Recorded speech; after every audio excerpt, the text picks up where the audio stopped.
Hello to you, it's Picken, CEO and founder of Migrate. And as you can see, I'm wearing my rugby jersey. It's rugby weekend, quarterfinal of the World Cup. This Wealth Insight is about the future. I want to start with a story. So apparently many centuries ago, there was a very wise man in the East somewhere, let's say China.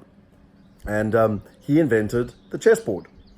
And the emperor at the time was so impressed by the quality of the game of chess that he invited the wise man to come and see him. And he said, listen, I'm so impressed by the game. I want to give you whatever you want. And so the wise man said to the emperor, fine, I would like rice. However, what I want you to do is I want you to put one piece of rice on the first square of the chessboard. And on the second square of the chessboard, I want you to put 2 pieces of rice. And on the third square of the chessboard, I want you to put 4. And on the fourth square, I want you to put 8. So effectively doubling each time. And the emperor said, no problem. Quite happy to give you that rice, basically. What's interesting, though, is that the doubling upon the doubling ultimately meant that that this wise man ended up getting all the rice that the emperor owned. And the emperor was actually so irritated by the process that he had the man beheaded. Now, that's the power of exponentials. Let me give you another example. If you were to walk 30 linear steps, so if you were to literally walk in a line 30 meters, so 30 steps in a row, you would effectively, how far would you walk? 30 meters.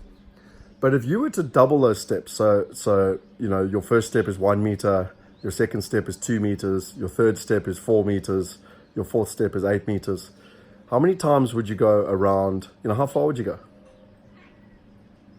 Do you think you would go a couple of 100 kilometers? Do you think you would go from London to New York?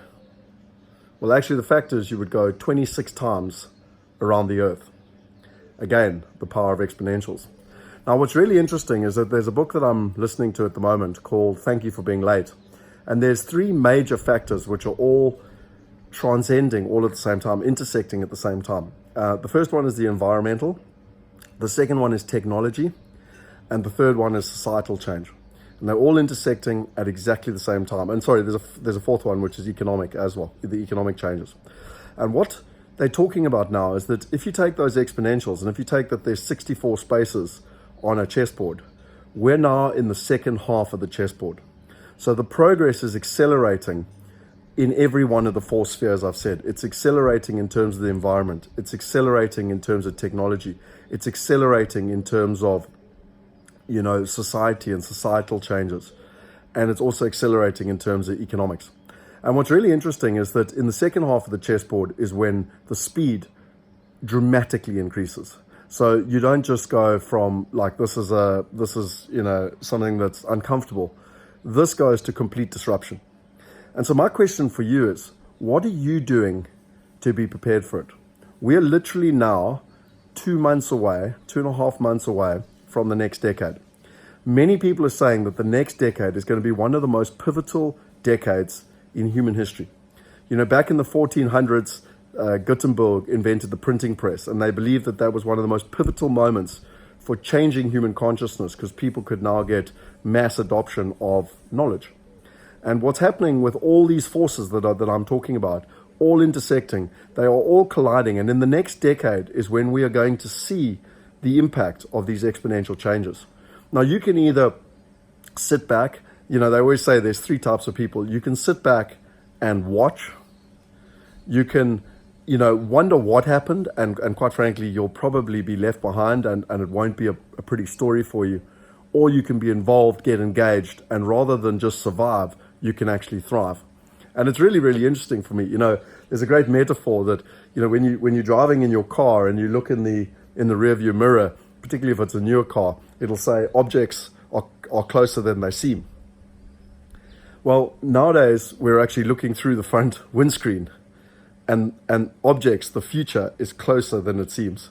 And so my recommendation is that you really spend some time understanding this. We talk a lot about wealth 5.0, and what is the future? The Japanese came out with Society 5.0. Roger Hamilton came out with Entrepreneur 5.0. We came out with Wealth 5.0. It's basically how to not only survive, but thrive as we go into the next decade. And my suggestion is, if this is something that you're interested in, We've got a whole bunch of webinars at the moment that we're running. We've got a whole bunch of live events in November that I'd highly recommend you come along and be part of, because you can't be part of the future on your own. If you're wanting to succeed, if you try to do something on your own, you've got a less than 50% chance of success. If you try to do it with a partner, you've got about a 60% chance of success. Whereas if you do it in a like-minded group, you have a higher than 70% chance of success. And that's why we created our inner circle, our wealth inner circle, so that you could be part of a like-minded community. You could grow and learn and not only survive, but thrive as we go into this next decade. And then something that we're so excited about for our wealth partners and for our VIP clients is that Hilda Lunderstedt and Garth Wellman, we actually got a wealth weekend. We're having a global wealth masterclass where literally for 2 days, we're going to be focusing on how to ultimately make the next decade a huge success for you. And so if you're interested in those things, reach out to us. I hope this added value to you. Most importantly, subscribe to the channel, share it with your friends. We want to empower 1 billion people. We can't do it on our own. We need your help. And come along to our events. I'd love to meet you in person. I'd love to share the energy. I believe that we can create the world we want to see, but we do it one person at a time. And I hope that you're part of it. Cheers.